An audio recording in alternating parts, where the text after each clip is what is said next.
तो कहानी की शुरुआत होते हुए हैप्पी नाम की एक लड़की को दिखाया जाता है जो कि मॉडल होने के साथ साथ नर्सिंग की पढ़ाई भी कर रही थी और अपनी कॉलेज की फीस भरने के लिए वो मसाज का भी काम करती थी। अब कॉलेज के बाद हैप्पी की मुलाकात जिम नाम के एक लड़के से होती है जो कि एक क्लाइंट होता है। हम देखते हैं कि जिम उसे सर्विस के लिए अपने घर पर ले जाने के लिए आया होता है। असल में हम जान पाते हैं कि हैप्पी का काम यही था कि वो लोगों के घर पे जाकर उनका मसाज करती थी और अगर इस दौरान क्लाइंट का मन रोमांस करने का हुआ तो एक्स्ट्रा चार्ज लेकर वो उसके साथ उसकी इच्छाओं को भी पूरा करती थी। अब इसके बाद हम देखते हैं कि हैप्पी जिमी के साथ उसके फ्लैट पर आ जाती है। अब मसाज करने के बाद हम देखते हैं कि जिमी हैप्पी के मोमोज को चूसने लगता है और वो हैप्पी को अपने घोड़े की सवारी भी करवाता है। अब इसके बाद हैप्पी की मीटिंग एक मारिया नाम की लड़की के साथ होता है। हम देखते हैं कि मारिया पहले हैप्पी को लंच करवाती है और इसके बाद वो हैप्पी को अपने साथ घर लेकर जाती है। अब मारिया का घर हैप्पी देखने के बाद समझ जाती है कि मारिया एक सक्सेसफुल इंसान है, जिसके बाद अब हैप्पी मारिया को मसाज देती है, जिसके बाद हम देखते हैं कि मारिया का सारा पेन खत्म हो जाता है। अब मसाज के बाद मारिया हैप्पी से कहती है कि एक मैगजीन कंपनी में मेरी जान पहचान है, क्या मैं तुम्हारी फोटोज को मैगजीन में भेज सकती हूँ, लेकिन इसके बदले में तुम्हें मुझे फ्री में मसाज देना होगा। जिसके बाद हैप्पी मारिया की इस बात को मान जाती है। अब अगले दिन हैप्पी मारिया से मिलती है जहाँ पर मारिया उसे मॉडल वाले ड्रेस देती है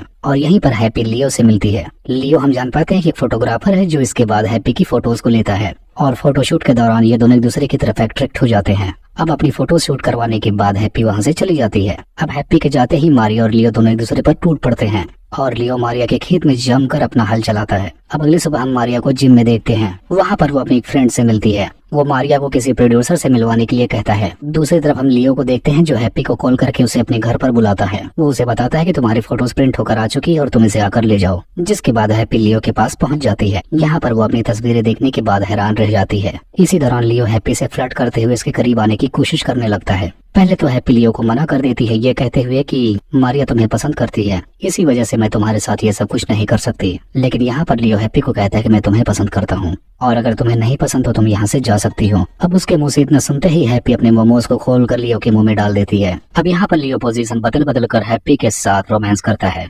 वैसे तो हैप्पी बहुत सारे घोड़ों की सवारी कर चुकी थी, लेकिन लियो की सवारी उसके लिए नया एक्सपीरियंस था। अब सब कुछ हो जाने के बाद लियो अपने रूम में जाता है। तब यहाँ पर हमें पता चलता है कि पूरे घर में कैमरास लगे हैं और थोड़ी देर पहले लियो ने हैप्पी के साथ जो कुछ किया था वो कैमरे में रिकॉर्ड हो चुका है। तब यहाँ पर हम समझ जाते हैं कि ये सब कुछ इनका एक फ्रॉड है और यहाँ पर ये लोग लड़कियों के फंसाने के लिए ऐसा काम करते हैं। अब उसी रात मारिया को भी दम देखते हैं जो लियो से रोमांस करना चाहती थी, लेकिन लियो तो हैप्पी के साथ अपनी सारी एनर्जी वेस्ट कर चुका था। अब लियो की हालत देखने के बाद मारिया सारा माजरा समझ जाती है। अब इसके बाद मारिया उसके सीक्रेट रूम में जाती है जहाँ पर उसका कंप्यूटर रखा हुआ था। यहाँ पहुँचने के बाद वो कंप्यूटर में देखती है कि आखिर लियो ने हैप्पी के साथ किस किस तरह के रोमांस किए थे। अब ये देखने के बाद मारिया को काफी जलन होने लगती है। अब अगले दिन वो दोनों हैप्पी को अपने घर पर शिफ्ट होने के लिए कहते हैं ताकि वो लोग भी उसके अच्छे से वीडियो बना सकें और इसी दौरान लियो और मारिया दोनों एक दूसरे के साथ फ्लर्ट करते हैं। यहाँ पर वो कहते हैं कि ये तुम्हारी वीडियोस को एडल्ट साइट पर अपलोड करता है। यहाँ पर सार्जेंट हैप्पी को उसकी वीडियोस को दिखाता है, लेकिन जिस तरीके से वो हैप्पी को देख रहा था ये देखकर हैप्पी समझ जाती है उसको उससे क्या चाहिए। अब इसके बाद सार्जेंट हैप्पी को मसाज करने के लिए कहता है, लेकिन हैप्पी को अच्छे से पता था वो उसके साथ क्या करने वाला है, इसीलिए हैप्पी पहले ही अपने फोन का कैमरा ऑन कर देती है।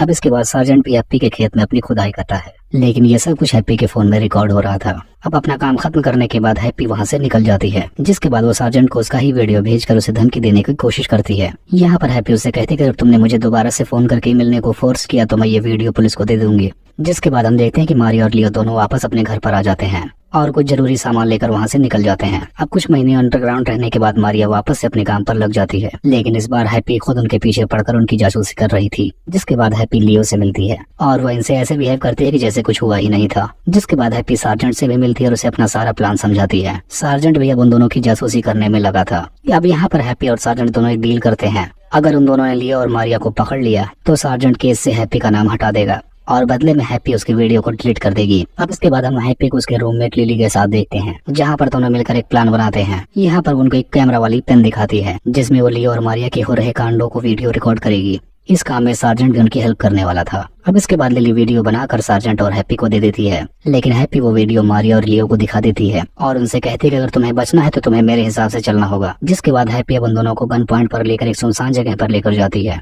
यहाँ पर सार्जेंट भी आने वाला होता है, इसीलिए हैप्पी उन दोनों को कार में बांध देती है और खुद ड्राइव करने लगती है। कुछ दूर जाकर वो खुद पास की झाड़ियों में छिप जाती है।